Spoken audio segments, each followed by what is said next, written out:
హైదరాబాద్ లోని నాసింగి పిఎస్ పరిధిలో దారుణం జరిగింది. గంధంగూడ డీమార్ట్ ప్రాంతంలో గంజాయి మత్తులో కొందరు రెచ్చిపోయారు. మత్తులో డీమార్ట్ కు వచ్చిపోయే వారిపై దాడులకు తెగబడ్డారు. దీంతో ఆగ్రహించిన స్థానికులు యువకులను పట్టుకుని దేహశుద్ధి చేసి నాసింగి పోలీసులకు అప్పచెప్పారు. నిత్యం డీమార్ట్ పరిసర ప్రాంతాల్లో యువకులు గంజాయి సేవిస్తూ గొడవలకు దిగుతున్నారని స్థానికులు ఆవేదన వ్యక్తం చేస్తున్నారు. దీనిపై మరింత సమాచారం మా కరెస్పాండెంట్ కుమార్ అందిస్తారు. రైట్ కుమార్, చెప్పండి. Thank you. ముఖ్యంగా ఏదైతే ఇటు గంజాయికి సంబంధించి ఏదైతే యువకులు వినూత్న రీతిలోనే ఏదైతే గంజాయి సేవించి ఇటు ప్రజానికాన్ని చాలా ఇబ్బంది పెడుతున్నారనే చెప్పొచ్చు.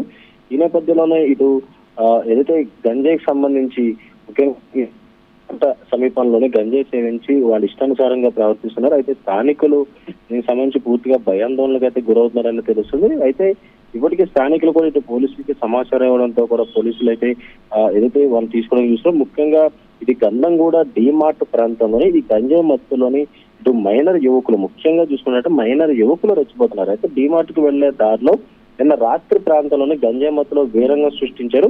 అయితే ఈ ముఖ్యంగా 5 మంది మైనర్ యువకులు అయితే ఉన్నారు. అయితే ఈ గంజాయి మత్తులోని డీమార్ట్ కు పోయే వారిపై దాడులకు తెగబడుతున్నారు. అయితే స్థానికులు అలాగే యువకులను పట్టుకొని దేహశుద్ధి చేసి నాసింగ్ పోలీసులుగా తప్పు చెప్పారు. అయితే ప్రతినిత్యం కూడా ఈ డీమార్ట్ పరిసర ప్రాంతంలోనే యువకులు గంజాయి సేవిస్తూ గొడవలకు తెగబడుతున్నారంటూ కూడా స్థానికులు ఆవేదన వ్యక్తం చేసే పరిస్థితి అవుతుంది.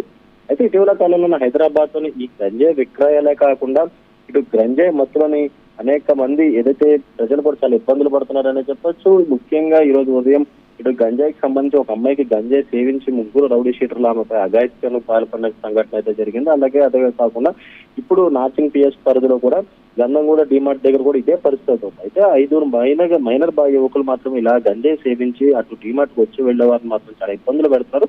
అయితే వెంటనే అడుగుకుంటున్న స్థానికులు అప్రమత్తమయ్యి 5గురిని పట్టుకొని పోలీసులకి అయితే అప్పగించే ప్రస్తుతం పోలీసులు కూడా దీనిపై కేసు నమోదు చేస్తూ అసలు వీళ్ళకి గంజాయి ఎక్కడి నుంచి వచ్చింది, అలాగే వీళ్ళు ఎవరి దగ్గర కొంటున్నారు, అసలు ఈ మైనర్ యువకులందరూ గంజాయికి ఎందుకు బానిసలు అవుతున్నారు అనే దానిపై పోలీసులు విచారణ చేపడతామని చెప్పారు. Thank you Kumar.